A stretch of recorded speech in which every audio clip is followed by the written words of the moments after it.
Bismillahirrahmanirrahim. Assalamualaikum warahmatullahi wabarakatuh. Selamat gini hari untuk teman-teman sekalian. Apa kabar? Semoga selalu dalam keadaan sehat walafiat. Semoga dalam lindungan Allah Subhanahu wa taala. Pada kesempatan kali ini pada mata kuliah kita akuntansi zakat wakaf dan hibah, kita akan membahas materi lanjutan yaitu akuntansi zakat harta dan investasi. Untuk itu, untuk efisiensinya waktu, mari saja langsung kita kepada materinya. Ya, materi ini saya salur dari PowerPoint dan buku juga yang ditulis oleh Ibu Sri Nurhayati dan Wasilah yang saudara-saudara bisa lihat sendiri. Ya, jadi materinya itu ini ya, ada bukunya ini Sri Nurhayati dan Wasilah. Nah, setelah dari beberapa pertemuan lalu tentu saudara-saudara telah mengetahui tentang bagaimana apa pengertian zakat, teknologinya, apa pengertian infak, jenis infaknya, apa itu sodoko, pengertian pajak misalkan. Itu saudara-saudara bisa memahami atau memiliki pengetahuan dasar tentang apa yang akan kita bahas. Nah, yang pertama, yang pada kesempatan hari kali ini kita akan membahas atau mereview tentang zakat harta. Nah, pada umumnya zakat itu kan saudara bisa lihat ya, zakat itu kan ada dua. Pertama adalah zakat fitrah yang biasa dibayarkan pada bulan suci Ramadan, dan kedua adalah zakat mal. Nah, kita akan bahas sekarang ini adalah tentang zakat mal. Jadi zakat mal ini adalah harta zakat yang boleh dibayarkan pada waktu yang tidak tertentu. Nah, ini dikenakan atas harta yang dimiliki. Nah, ini cirinya ya, zakat mal adalah zakat yang boleh dibayarkan pada waktu yang tidak tertentu. Jadi waktunya itu tidak mesti bulan Ramadan, bisa juga setelahnya ataupun sebelumnya. Apa sih objek zakat harta itu atau zakat mal itu? Nah, objek dari zakat mal atau zakat harta yang pertama itu adalah zakat binatang ternak atau zakat an'am. Yang materinya tentu saudara pernah baca, yang kita pelajari pada pertemuan minggu lalu. Yang berikutnya adalah zakat emas, perak, dan uang atau zakat nuqud. Yang berikutnya adalah zakat pertanian atau zakat ziraah. Yang berikutnya adalah zakat barang tambang atau al-ma'adin, dan barang temuan atau harta karun atau rikas, serta hasil laut. Nah, ada juga zakat perdagangan, dalam hal ini adalah tijarah, zakat produksi hewani, zakat investasi, zakat profesi dan penghasilan, zakat atas uang, zakat perusahaan atau institusi. Nah, zakat binatang ternak atau zakat an'am. Jadi yang ini yang wajib ya, zakat ini tentang wajib atas unta. Zakat ini wajib atas unta, sapi, dan domba. Selain itu juga para ulama berbeda pendapat ya, misalnya bisa juga zakat selain tiga hewan ini. Nah, syarat zakatnya itu sudah mencapai kuantitas tertentu atau sudah cukup nisabnya, telah dimiliki selama 1 tahun penuh atau 1 tahun haul, dan digembalakan. Nah, masing-masing jenis ini memiliki aturan tersendiri. Misalnya, dan jika misalkan ya ini dari hadis Bukhari Muslim, dan jika jumlah kambing gembalaan seseorang mencapai 40 ekor, kurang satu, maksudnya 40 ekor bagi 1 ekor, maka tidak ada kewajiban zakatnya sampai kapanpun, dia harus genap 40. Nah, zakat atas emas murni atau rikoh adalah 1/4 dari 1/10, maksudnya 2,5%. Jika tidak memiliki emas murni kecuali sekedarnya, maka tidak ada zakat hingga kapanpun. Itu menurut hadis riwayat Bukhari. Untuk zakat nuqud yang meliputi zakat emas, perak, dan uang. Nah, dalam Quran surat 9 ayat 35 Allah berfirman, dan orang-orang yang menyimpan emas dan perak dan tidak menafkahkannya pada jalan Allah, maka beritahukanlah kepada mereka bahwa mereka akan mendapat siksa yang pedih. Pada hari dipanaskan emas dan perak itu di dalam neraka jahanam, lalu dibakar dengannya dahi mereka, lambung dan punggung mereka. Lalu dikatakan kepada mereka, inilah harta bendamu yang kamu simpan untuk dirimu sendiri, maka rasakanlah sekarang akibat dari apa yang kamu simpan. Rasulullah SAW juga bersabda dalam hadis riwayat Muslim, tidak ada seorang pun yang mempunyai emas dan perak yang dia tidak berikan zakatnya. Bahkan pada hari kiamat dijadikan hartanya itu beberapa keping. Nah, tidak ada seorang pun yang punya emas dan perak yang dia tidak berikan zakatnya. Melainkan pada hari kiamat dijadikan hartanya itu beberapa keping api neraka. Setelah dipanaskan, digosokkan lambungnya, dahinya, belakangnya dengan kepingan itu. Setiap dingin dipanaskan kembali pada suatu hari yang lamanya 50.000 tahun sehingga Allah menyelesaikan urusan hambanya.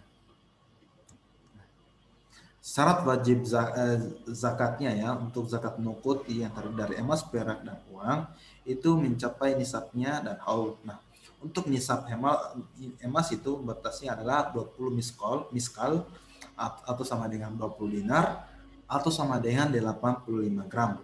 Nah, sedangkan untuk nisab perak itu 200 dirham atau 595 gram.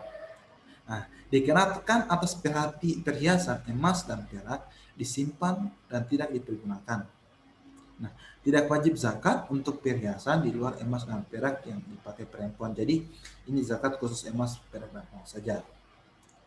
Nah, untuk acuannya, untuk zakat pertanian terdapat dalam Quran surat Al-Baqarah ayat 267. Dalam hal ini zakat ziraah, Allah Subhanahu wa taala berfirman, hai orang-orang yang beriman, nafkahkanlah sebagian yang baik-baik dari perolehan kalian dan sebagian hasil yang kami keluarkan dari bumi untuk kalian. Janganlah kalian bermaksud menafkahkan yang buruk-buruk darinya, padahal kalian sendiri tidak mau menerimanya kecuali dengan mata terpicing. Dari hadis muttafaqun alaihi juga dari Abu Sa'id Al-Khudri radhiyallahu anhu, ia berkata, Rasulullah SAW bersabda, tidak ada zakat pada hasil panen yang kurang dari 5 wasak. Tidak ada zakat pada hasil panen yang kurang dari 5 daud, dan tidak ada zakat pada hasil panen yang kurang dari 5 ausuk.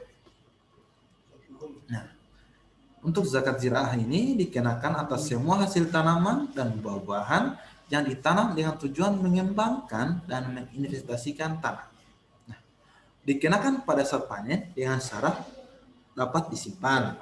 Ini acuannya pada Quran surat 6 ayat 141 di mana dan tunaikanlah haknya di hari memetik hasilnya dengan dikeluarkan zakatnya. Nah, nisab pertanian itu 5 wasak atau sama dengan 500 sa atau sama dengan 2179 kg dikali 60 atau sama dengan 653 kg untuk nisab zakat pertanian. Nah, untuk tarif zakatnya itu jika di tanah hujan 10% dan jika irigasi itu 5%. Nah, yang diairi oleh hadis riwayat Abu Daud dan Ibnu Majah yang diairi oleh air hujan, mata air atau air tanah, zakatnya itu 10%. Sedangkan yang diairi penyiraman irigasi, zakatnya itu 5%. Nah, bagaimana zakat barang tambang atau al-ma'adin dan barang temuan rikaz serta hasil laut? Nah, rikaz menurut mayoritas ulama atau jumhur ulama adalah harta peninggalan yang terpendam dalam bumi atau disebut harta karun. Ini hadis Nabi SAW dari Abu Hurairah telah berkata Rasulullah SAW, zakat rikas itu adalah 1/5. Ini muttafaqun alaih. Nah, kewajiban pembayaran zakat adalah ditemukan dan tidak ada haul. Nah, kewajiban pembayaran zakat ini adalah saat ditemukan dan tidak ada haulnya dia. Nah, dia nisabnya 85 gram emas murni. Nah, untuk al-ma'adin atau barang tambang adalah seluruh barang tambang yang ada dalam perut bumi, baik berbentuk cair, padat maupun gas, serta diperoleh dari perut bumi ataupun dari dasar laut. Nah, nisabnya itu adalah 85 gram emas murni. Jadi nisab ini berlaku terus atau akumulasi baik barang tambang itu diperoleh sekaligus dalam sekali penggalian, artinya sekali penipuan satu kali penggalian ataupun dengan beberapa kali penggalian. Nah, ketika telah mencapai 85 gram maka nisabnya itu wajib yang zakatnya itu wajib dikeluarkan. Nah, hasil dari dalam laut seperti misalkan juga mutiara dan ikan untuk hasil laut tidak dikenakan zakat ini, tetapi dianggap sebagai zakat perdagangan. Nah, dan sebagaimana dengan zakat perdagangan atau tijarah. Nah, hadis riwayat Tirmizi mengatakan bahwa pedagang-pedagang nanti pada hari kiamat itu akan dibangkitkan dari kubur sebagai orang-orang durjana, terkecuali orang yang bertakwa, baik dan jujur. Nah, dalam hadis riwayat lain dari Abu Dawud, Rasulullah SAW memerintahkan kami agar mengeluarkan zakat dari semua yang kami persiapkan untuk berdagang, atau ini brutonya ya. Nah, zakat perdagangan atau tijarah itu berdagang adalah mencari kekayaan dengan pertukaran harta kekayaan. Nah, syarat zakat yaitu mencapai nisab atau sudah berlalu masanya setahun haul atau bebas dari hutang, lebih dari kebutuhan pokok dan merupakan hak milik. Nah, tarif zakatnya adalah 2,5% untuk tijarah atau perdagangan. Nah, dalam Imam Abu Ubaid telah meriwayatkan pendapat Maimun bin Mahran sebagai berikut. Bila telah tiba waktu pembayaran zakat, maka hitunglah kekayaan uang dan barang perniagaan yang kamu miliki kemudian. Nah, taksir seluruhnya dalam bentuk uang setelah ditambah dengan piutang yang ada dan kurangi dengan utang yang harus dilunasi, kemudian zakatilah sisanya. Nah, sisanya adalah 2,5% dari zakat itu. Nah, untuk masih dengan zakat perdagangan atau tijarah, jadi penilaian harga barang dagangan yang pertama adalah harta barang dagangan dihitung dengan harga barang di pasar ketika sampai waktu wajib zakat. Nah, didasarkan riwayat pada Zaid bin Jabir, dia berkata, hitunglah sesuai dengan harganya ketika datang zakat. Nah, kemudian keluarkanlah zakatnya. Nah, kedua, harga barang tersebut dihitung dengan harga real atas nilai barang dagangannya. Pendapat ini berdasarkan riwayat dari Ibnu Abbas. Dia berpendapat sebaiknya menunggu waktu sampai menjual untuk memperkuat bahwa taksiran itu sempurna atas dasar nilai barang yang hakiki yang dijual dengan harta dagangan.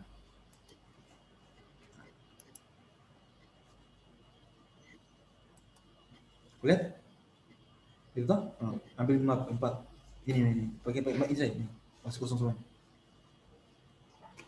Kalau kuncinya ini cuma sama Fajrin itu Pak Juara Toto.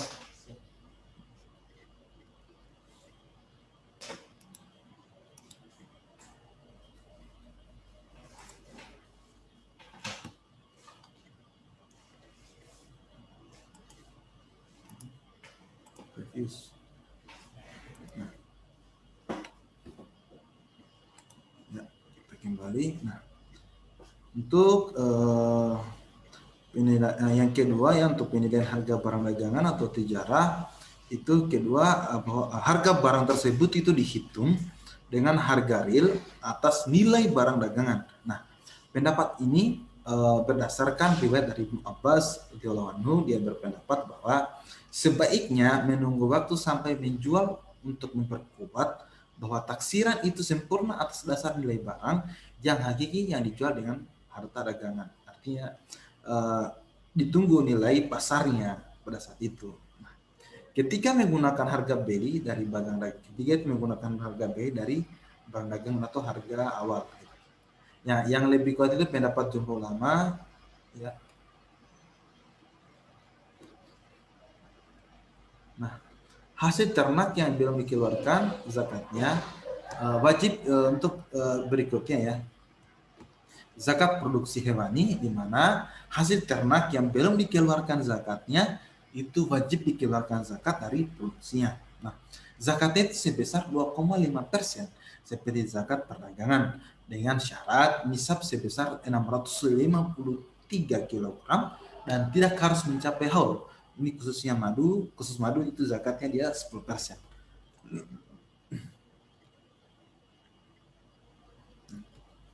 Untuk investasi adalah bagaimana zakat investasi sebagai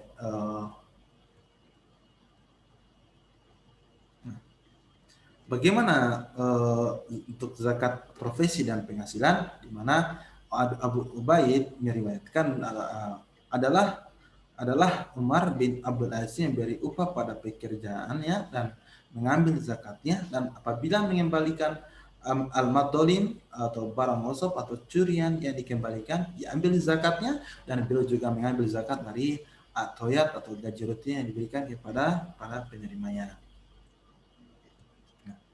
Untuk zakat investasi sendiri, ini investasi adalah semua kekayaan, dalam pengertiannya adalah investasi adalah semua kekayaan yang ditanamkan pada berbagai bentuk aset jangka panjang, baik untuk tujuan mendapatkan pendapatan ataupun ditujukan untuk perdagangan. Nah, investasi dalam saham, jika saham tersebut diperdagangkan dan bergerak di bidang industri atau perdagangan, maka dikenakan zakatnya itu 2,5% atas harga pasar dari saham sendiri dan keuntungannya, sekaligus karena dianalogikan urut tijarah atau komoditi perdagangan. Nah, jika saham tersebut tidak diketahui harganya atau bergerak di bidang non-industri atau non-perdagangan, maka tidak dikenakan zakat, tetapi keuntungannya harus dizakati sebesar 10% karena dianalogikan dengan zakat pertanian. Investasi dalam obligasi, jika pada konvensional itu tidak dihalalkan, maka tidak ada kewajiban zakat atas penghasilan obligasi. Nah, jika investasinya dalam obligasi syariah, itu dikenakan atas obligasi keuntungan sebesar 2,5% sesuai dengan zakat perdagangan setelah memenuhi haul dan nisab. Nah, investasi dalam aset itu dikenakan zakat yang dianalogikan dengan zakat pertanian. Barang berupa tanah, gedung, atau alat seperti mesin produksi, alat transportasi, dan lain-lain itu tidak dikenakan zakat, tetapi dikenakan atas penghasilan bersih sebesar 10% atau 5% setelah memenuhi haul dan nisab.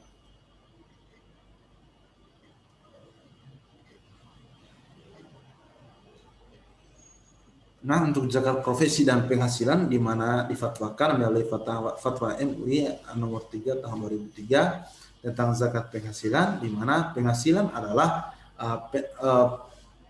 pendapatan yang diperoleh secara halal, baik secara rutin maupun tidak rutin. Nah, nisabnya itu sama nisab emasnya 85 kg. Penghasilan adalah ini yang difatwakan melalui fatwa MUI nomor 3 tahun 2003 tentang zakat penghasilan. Jadi yang dikatakan penghasilan adalah pendapatan yang diperoleh secara halal baik secara rutin maupun tidak rutin. Nisabnya itu dia nisab 85 kg atau nisab disertakan dengan nisabnya emas untuk pendapatan selama setahun. Nah, dapat diambil juga dari penghasilan kotor atau dari penghasilan bersih setelah dikurangi hutang dan biaya hidup terendah orang tersebut dan tanggungannya. Nah, zakat atas uang. Jadi untuk tahun pertama, bila uang tersebut sebelum didepositokan, ditabungkan setelah dizakati, maka zakat yang dikenakan hanya akan dibagi hasilnya saja. Sedangkan jika sebelumnya belum dizakati, maka keundusannya. Jadi zakat adalah hadiah atau terkait dengan gaji 2,5%. Zakat atau hadiah adalah 2,5% jika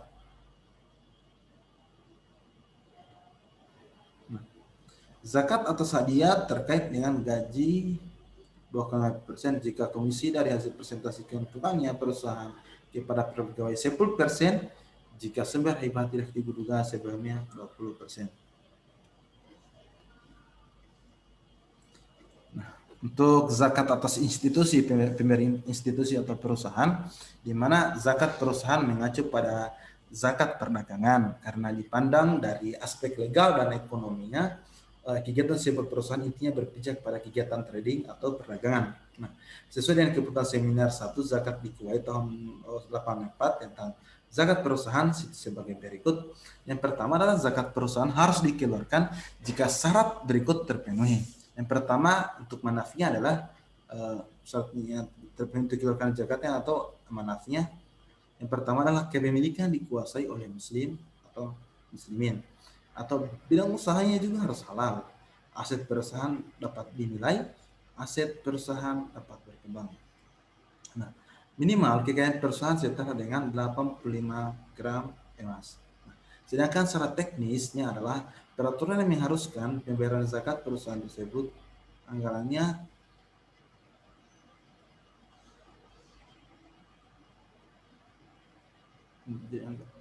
sedangkan secara teknis ini adalah peraturan yang mengharuskan pembayaran zakat perusahaan tersebut itu yang anggaran dasarnya perusahaan memuat hal tersebut. RUPS mengeluarkan keputusan yang berkaitan dengan hal itu.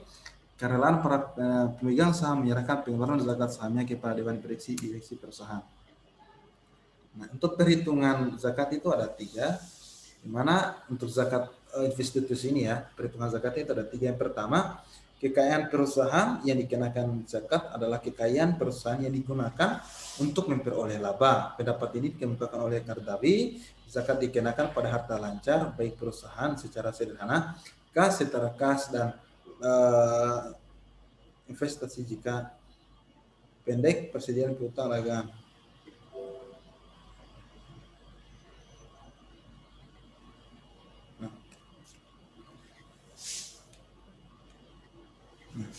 Untuk perhitungan zakat itu ada 3. Yang pertama adalah kekayaan perusahaan yang dikenakan zakat adalah kekayaan perusahaan yang digunakan untuk memperoleh laba. Nah, pendapat ini dikemukakan oleh Qardawi, dan zakat dikenakan pada harta lancar baik perusahaan secara sederhana, kas setara kas, investasi jangka pendek, ditambah persediaan piutang dagang bersih, kewajiban dikurangi kewajiban lancar. Nah, kekayaan yang dikenakan zakat untuk institusi perusahaan ini ya, adalah pertumbuhan modal bersih.